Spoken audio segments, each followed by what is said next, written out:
Salmo 54. Oh Dios, sálvame por tu nombre y con tu poder defiéndeme.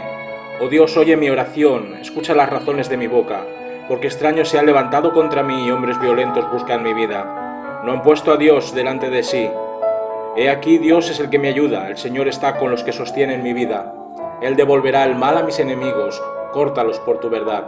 Voluntariamente sacrificaré a ti, alabaré tu nombre, oh Jehová, porque es bueno, porque Él me ha librado de toda angustia, y mis ojos han visto la ruina de mis enemigos.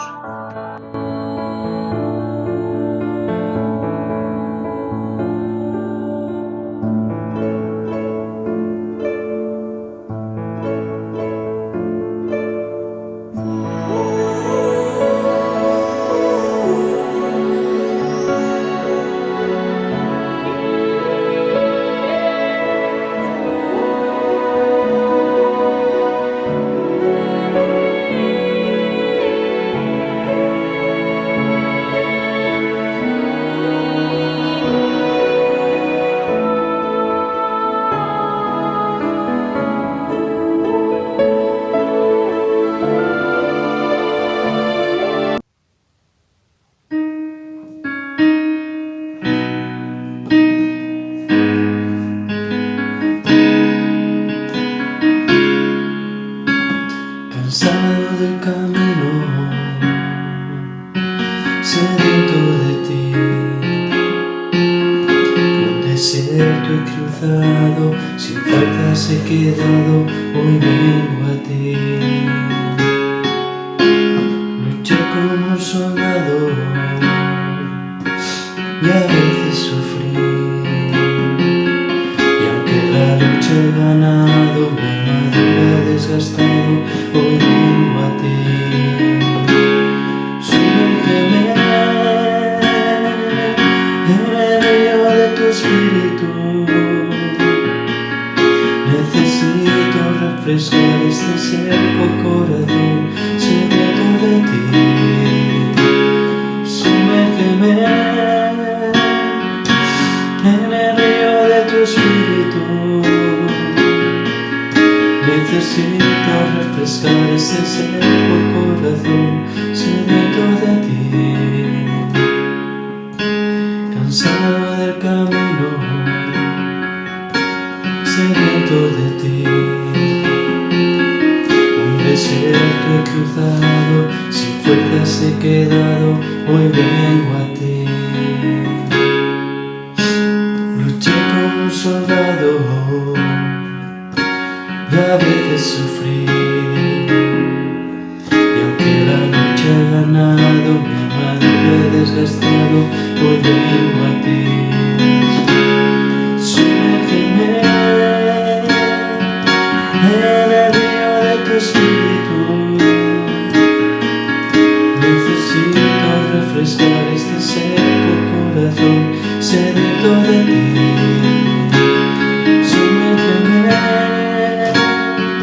En el río de tu espíritu. Necesito refrescar este seco corazón sediento de ti. Sumérgeme, sumérgeme, sumérgeme, sumérgeme.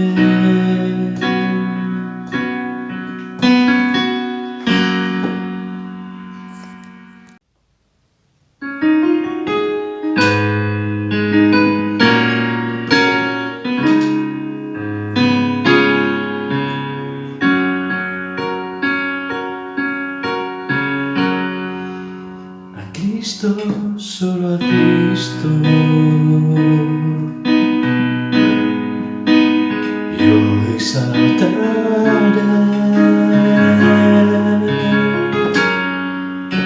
A Cristo, solo a Cristo, yo adoraré,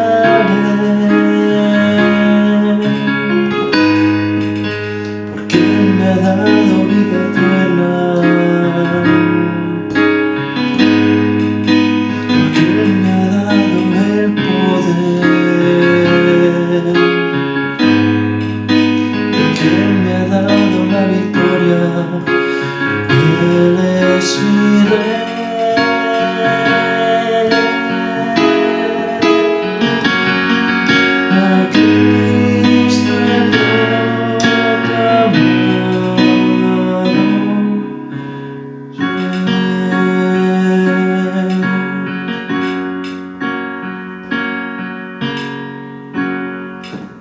Cristo, solo a Cristo.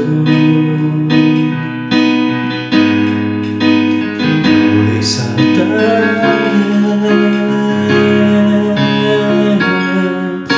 a Cristo, solo a Cristo. Yo adoraré,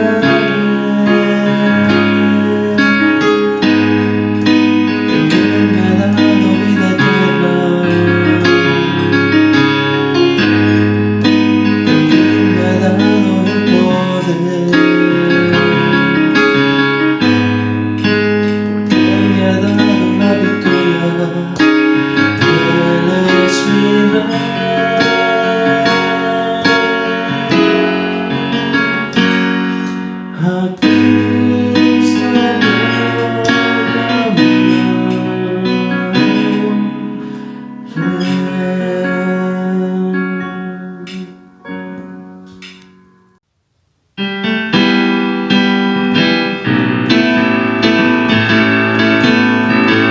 Cuando esta iglesia te alaba, cuando esta iglesia te exalta, se desata desde el cielo tu poder. Cuando tus hijos te alaban y tu palabra proclaman, desciende tu presencia aquí. Decimos santo, roca fuerte eres tú, somos tu pueblo y queremos llevar tu. Decimos santo, roca fuerte eres tú, somos tu pueblo y queremos llevar tu. Cuando esta iglesia te alaba, cuando esta iglesia te exalta, se desata desde el cielo tu poder. Cuando tus hijos te alaban y tu palabra proclaman, desciende tu presencia aquí. Desciende tu presencia aquí. Desciende tu presencia aquí.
Buenos días, queridos hermanos. En este domingo virtual de adoración vamos a meditar y reflexionar sobre una nueva serie de estudios y de sermones basados en otro de los profetas menores. Ya hemos visto Sofonías y en esta ocasión vamos a tener 3 sermones en estos próximos domingos acerca del libro de Habacuc. En esta ocasión vamos a hablar del primer capítulo de Habacuc y vamos a intentar responder a esos porqués que surgen en nuestra vida contemplando un poquito la realidad que nos rodea en el día a día. Muy bien, pues en el desarrollo de nuestra fe como creyentes en Cristo siempre han aparecido incógnitas, interrogantes, dudas acerca del modus operandi de nuestro Dios. Sobre todo en la etapa inicial de nuestra vida junto al Señor hemos albergado alguna que otra pregunta sobre temas teológicos, sobre temas espirituales, que nos han sumido de manera pues, particular en luchas, en conflictos internos, en perplejidades varias. Lo cierto es que a pesar de que el cimiento es bastante claro en términos doctrinales, siempre hay alguna cuestión que nos cuesta encajar dentro del entendimiento que tenemos sobre los atributos de Dios y sobre la manera en la que Él obra en la realidad terrenal. ¿Quién no se ha preguntado alguna vez, rompiéndose la cabeza, por qué hay tanta maldad en el mundo, desatada e impune? ¿Por qué Dios no actúa de forma rápida y contundente en la dimensión mundial para cambiar aquello que trastorna la convivencia humana? ¿Por qué los terremotos, los cataclismos de todo tipo, las catástrofes naturales y demás calamidades se llevan principalmente con los débiles, con los humildes, con los pobres? ¿Por qué hay tanta injusticia en este mundo? ¿Por qué se salen con la suya los poderosos e influyentes mientras que los sectores deprimidos de la sociedad pagan los platos rotos de la corrupción política? ¿Por qué esto? ¿Por qué aquello? ¿Por qué lo otro? Está en nuestro ADN humano formular esta clase de interrogantes a Dios, a su palabra o incluso a aquellos que están más avezados en la interpretación de las Escrituras. Queremos saber el porqué de todo y especialmente en lo que atañe al dolor, al sufrimiento y a la muerte. Aunque sabemos que Dios es soberano, que hace lo que hace con un propósito sabio y necesario y que cuida de los suyos, no se nos escapa que a menudo los cristianos también pasemos por malos tragos y por crisis de aupa. Y ahí surgen otra serie de preguntas. ¿Cómo casar la justicia de Dios con la injusticia humana? ¿Cómo encajar el amor de Dios por sus criaturas con las desdichas que se abaten sobre ellas? ¿Cómo entender la santidad de Dios desde una visión dramática de la experiencia humana? Siempre he creído que el Hijo de Dios debe preguntarse y preguntar a Dios sobre temas que se escapan a la lectura superficial de la realidad. Dios nos entregó el don del raciocinio, no para dudar de sus acciones y planes, sino para recibir de su Espíritu Santo el oportuno discernimiento que nos aproxime a las motivaciones y sazones de Dios. Cuando un cristiano no dialoga con el Señor, confiándole sus dudas, confiándole sus interrogaciones en oración, y cree que nada puede sorprenderle o hacer tambalear sus creencias, es que en realidad no ha entendido completamente lo que significa tener una relación íntima y profunda con Dios.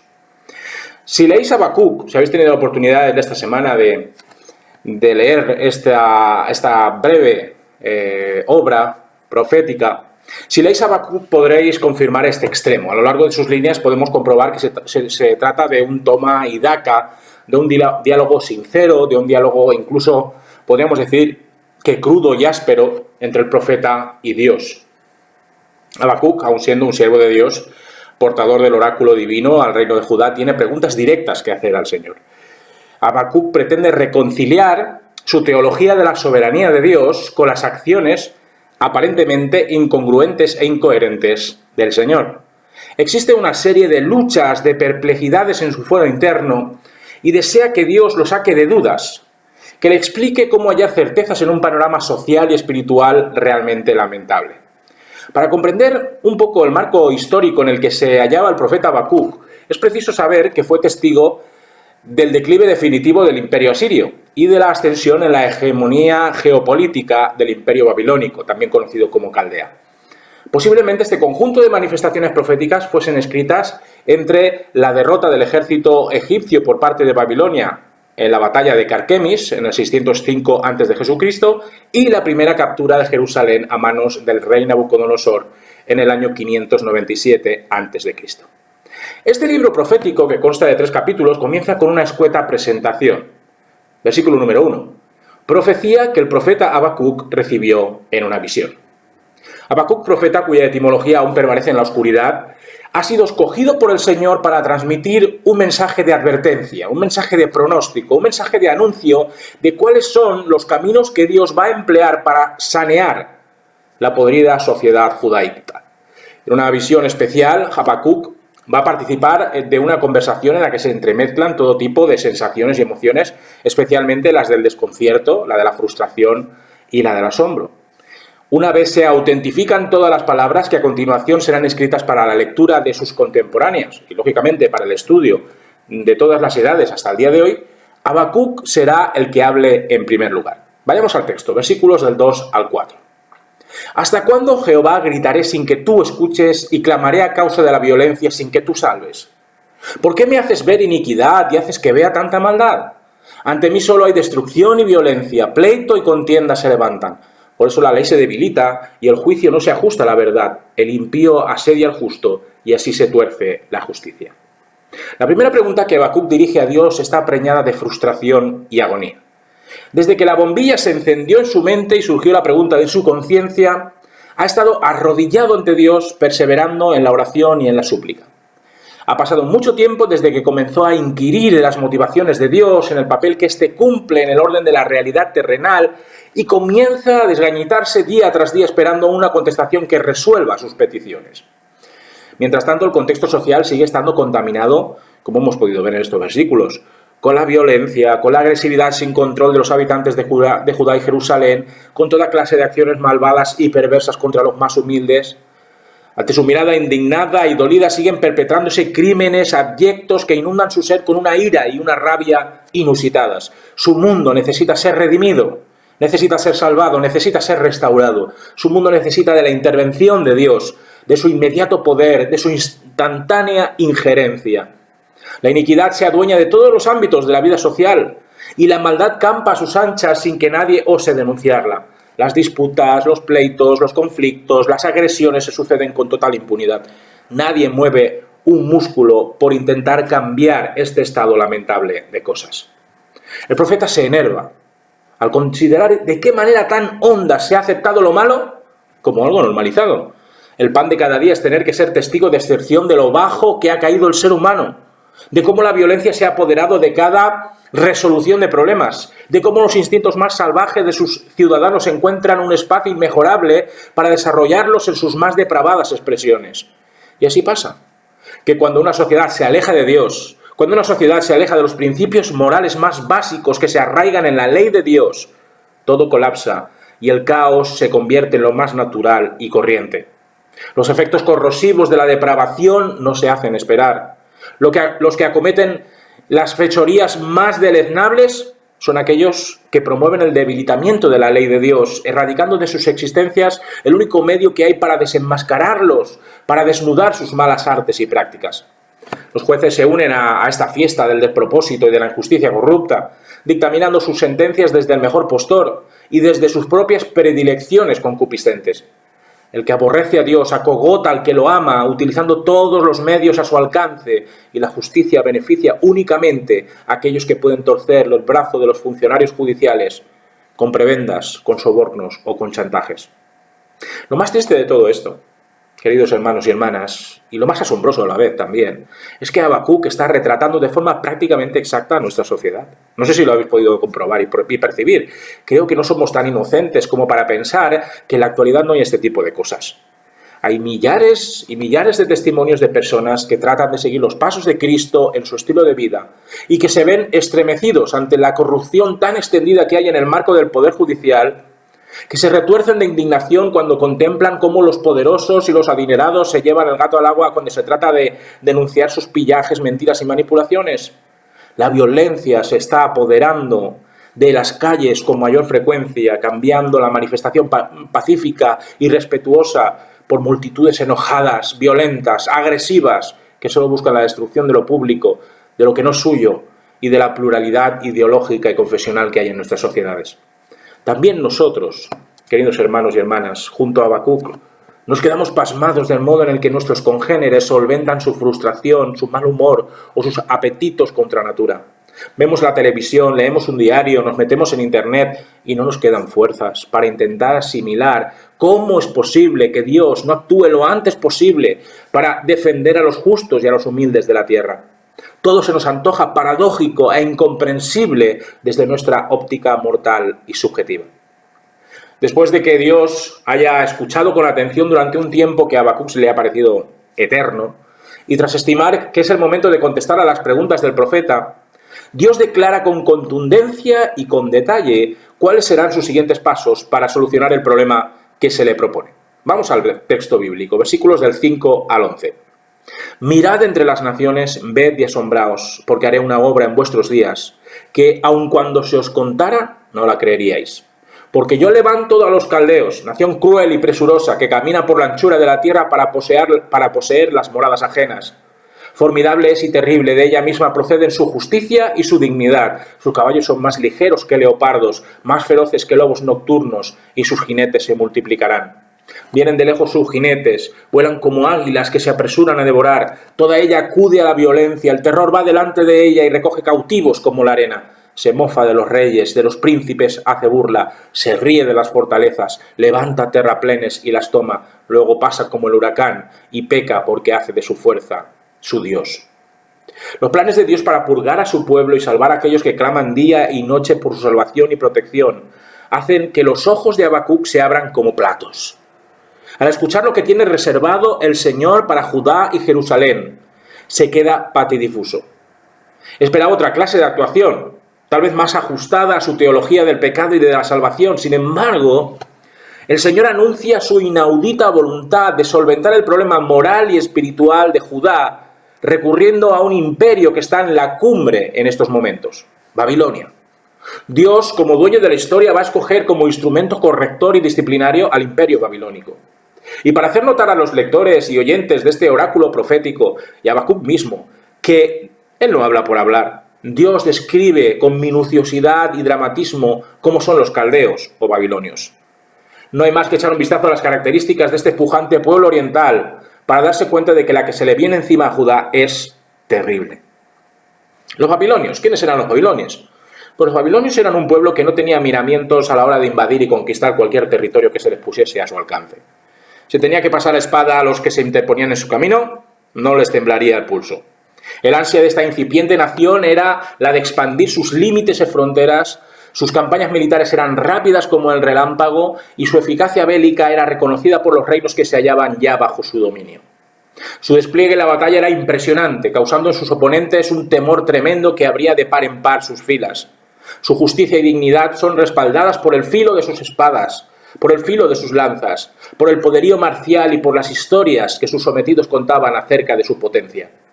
Su ejército ecuestre era lo mejorcito de aquella época. Caballos veloces, temerarios, decididos, jinetes de todas partes del imperio se reunían como un solo hombre para convertirse en carroñeros y en depredadores, y soldados violentos y fieros, de los que se narran épicos relatos de su arrojo y valentía ciega, a los cuales hacen prisioneros a millares, todos ellos con la misión de servir con sus vidas a los conquistadores. El rey de Babilonia no teme absolutamente a nadie, lo hemos podido comprobar en estos versículos. No siente miedo de aquellos reyes y príncipes que antaño eran considerados grandes guerreros y dirigentes, todo lo contrario. Se ríe en sus caras, se burla estentóreamente de ellos, se mofa de lo insignificantes que son en comparación con el poder militar que administra. No se arredra en cuanto ve una ciudad amurallada, tal vez reconocida históricamente como inexpugnable. Tiene sus medios para asediarla, para rendirla en tiempo récord, y para ello indica a sus generales y zapadores que caven trincheras, que levanten terraplenes en torno a la ciudad rodeada, de tal manera que puedan llegar hasta sus mismísimas murallas, hasta sus mismísimas puertas, todos los artefactos de asalto necesarios para abrir brechas por las que colarse e invadir su interior. Jerusalén tuvo que sufrir en sus propias carnes este tipo de estrategias bélicas hasta que no tuvo más remedio que claudicar ante Nabucodonosor. Una vez la ciudad que se resistía a caer se abre ante el ímpetu feroz de los babilonios, el saqueo, las violaciones y las matanzas serían horribles y dantescas. El Dios al que sirven, como hemos leído en estos versículos, es el Dios de sus fuerzas, el Dios de su poderío, transgrediendo la ley de Dios e instaurando un régimen idolátrico, politeísta y militar. Al igual que la amenaza de Babilonia, queridos hermanos y hermanas, Dios también usa determinadas circunstancias adversas para llamar la atención del ser humano. No somos lo suficientemente sabios como para conocer de qué maneras misteriosas obra el Señor. Por ello, con la prudencia que acompaña esta verdad, yo creo que me entendáis bien, nos damos cuenta de que situaciones como la que estamos pasando acerca del COVID-19 también pueden ayudar a las personas a concienciarse sobre sus malos caminos, sobre cómo solucionar su vacío existencial y su negrura cardíaca, y sobre cómo acudir a Dios en medio de las tinieblas del dolor y del sufrimiento. Ya en la desescalada hemos visto eslóganes publicitarios en los que se nos recuerda que habían cosas que habíamos dado por supuestas, que hacíamos cosas que no eran correctas, que los planes que tan cuidadosamente elaboramos pueden ser derribados en un solo instante. Otra cosa será si alcanzando esa chispa de iluminación espiritual seremos capaces de cambiar y buscar al Señor, y ya estamos viendo que la cosa parece que no pinta de esa manera. Más bien pinta que la cabra seguirá tirando al monte. Yo me decanto hacia esta última deriva. Los momentos críticos pueden ser usados por Dios para cambiar dinámicas autodestructivas, para valorar a Cristo como Señor y Salvador de sus vidas, para ser perdonados y acogidos por Dios a fin de hacer borrón y cuenta nueva en nuestra nueva normalidad. Todavía turbado y boquiabierto ante las intenciones de Dios, Habacuc recoge todo lo que le ha sido dado en esta visión profética para preguntar de nuevo a su Creador sobre si no estará siendo demasiado drástico, si no estará siendo demasiado incoherente con este planteamiento disciplinador. Vayamos al texto, versículos del 12 al 17. ¿No eres tú desde el principio, Jehová, Dios mío, santo mío? No moriremos. Jehová para juicio lo pusiste y tu roca lo estableciste para castigar. Muy limpio eres de ojos para ver el mal, ni puedes ver el agravio. ¿Por qué pues ves a los criminales y callas cuando destruye el impío al que es más justo que él? Tratas a los hombres como a peces del mar, como a reptiles que no tienen dueño. A todos los pesca con anzuelo, los recoge con su red, los junta en medio de sus mallas, por lo cual se alegra y se regocija. Por eso ofrece sacrificios a su red y quema incienso a sus mallas, porque gracias a ella su porción es abundante y sabrosa su comida. Vaciará sin cesar su red y seguirá aniquilando sin piedad a las naciones. La cuestión que Habacuc plantea a Dios aquí se inicia con una alusión a la cualidad eterna de éste. Dios ha sido siempre y Él siempre será. Desde siempre ha sido Señor del universo, Dios de su pueblo y 3 veces santo. Si esto es así, cosa que no duda Habacuc, el profeta, ¿por qué elige a un pueblo pagano, pecador hasta la médula, malvado y perverso, para juzgar a su pueblo? ¿No hay otra manera de amonestar? ¿No hay otra manera de apelar al cambio de corazón de Judá? Habacuc aquí no entiende que siendo Dios santísimo tenga que ver con un imperio impío y tremendamente pecador. ¿No estaría contradiciéndose a sí mismo al utilizar a los caldeos para rescatar a su remanente? Otra certidumbre aparece en su diálogo con Dios. Aquellos que han guardado el nombre del Señor en un estado social depravado y descompuesto serán librados de la muerte cuando Babilonia toque la puerta de Jerusalén. Reconoce que Judá necesita ser juzgado y castigado, que ha de entrar en razón para arrepentirse sinceramente de sus múltiples pecados, para solicitar el perdón de Dios y recuperar su devoción hacia Dios. Pero, ¿tiene que ser dejando que los caldeos invadan Judá y Jerusalén? ¿No está siendo Dios demasiado duro con ellos? Fijaos, hermanos, Habacuc no comprende, no entiende que Dios, siendo santísimo, se mezcle con esta marea humana que solo respira violencia y ambición. ¿Por qué no es Dios mismo, con su propia mano, sin emplear la fuerza de otros pueblos, el que tome cartas en el asunto? ¿No es mejor que Dios fulmine desde los cielos a los criminales cada vez que van a llevar a cabo un delito? ¿No sería más apropiado que el Señor aniquilase al que se rebela contra el justo antes de que se precipite con aviesas intenciones sobre el menesteroso Hijo de Dios? Claro, yo creo, y como seguramente muchos de vosotros creeréis, yo creo que a todos nos encantaría que los delincuentes que buscan destruir a los cristianos fueran barridos de la faz de la tierra entre llamas y vientos sobrenaturales. Nuestra indignación no lo pide muchas veces. Pero el problema es que tal vez nosotros seamos los siguientes, puesto que en el baremo de la santidad de Dios todos somos culpables y por ende candidatos a ser fulminados del mismo modo tarde o temprano. La siguiente cuestión de Habacuc, empleando una retahíla de metáforas marinas, es la de que si Dios va a consumar su juicio contra Judá por medio de los babilonios, ¿hasta cuándo durará tamaña humillación y vergüenza? Los que van a ser conquistados por Babilonia son contados como peces indefensos que no hacen más que engrosar las filas de esclavos y siervos que van a ser trasladados a otras tierras. El rey caldeo se vanagloria de la gran cantidad de presos y vasallos que van aumentando la población de su imperio y a los que se les asignará trabajos y labores de manutención y producción de víveres para sus desbocados ejércitos. Intentarán integrar a los deportados en sus prácticas religiosas idolátricas y si no, tenemos para muestra un botón la historia de Daniel y sus compañeros para constatarlo. ¿Cuándo terminará el tiempo de la deportación?, pregunta Habacuc. ¿En qué momento Judá podrá volver a habitar la ciudad de Jerusalén? ¿O será algo de indefinido?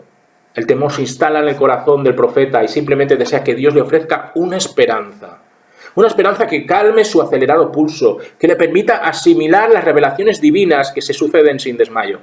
Esta es también nuestra zozobra cuando las cosas se tuercen y la desgracia se abate sobre toda nuestra sociedad. ¿Hasta cuándo? Para terminar, hermanos, Dios contestará esta pregunta de manera inmediata al profeta. Del mismo modo, Dios también responde a nuestras incógnitas y vacilaciones. Tal vez no de la manera en la que lo hizo con los profetas, pero sí lo hace a través de las Escrituras, las cuales nos ponen en antecedentes sobre lo que puede suceder si la inmoralidad y la violencia se transforman en maneras válidas de vivir y convivir. Dios sigue juzgando a las naciones, no nos olvidemos nunca de esto, y también sigue juzgando a nuestra nación, una nación cada vez más secularizada y cada vez más contraria a Dios. ¿De qué manera lo hará? Pues he ahí el misterio de la soberanía de Dios y la claridad de ideas que solo el Espíritu Santo puede dar a nuestra limitada y finita sesera. Como dijo Isaías en una ocasión sobre cómo alcanzar a conocer la mente de Dios, en Isaías 55, versículos del 8 al 9, porque mis pensamientos no son vuestros pensamientos, ni vuestros caminos mis caminos, dice Jehová. Como son más altos los cielos que la tierra, así son mis caminos más altos que vuestros caminos, y mis pensamientos más que vuestros pensamientos. Preguntemos a Dios siempre, hermanos. No dudéis. Preguntemos a Dios siempre. Pero eso sí, no esperemos respuestas que se acomoden a lo que nos gustaría que se hiciese, sino más bien ciñámonos a la voluntad perfecta y buena de nuestro Padre Celestial. Que el Señor os bendiga y hasta el próximo día.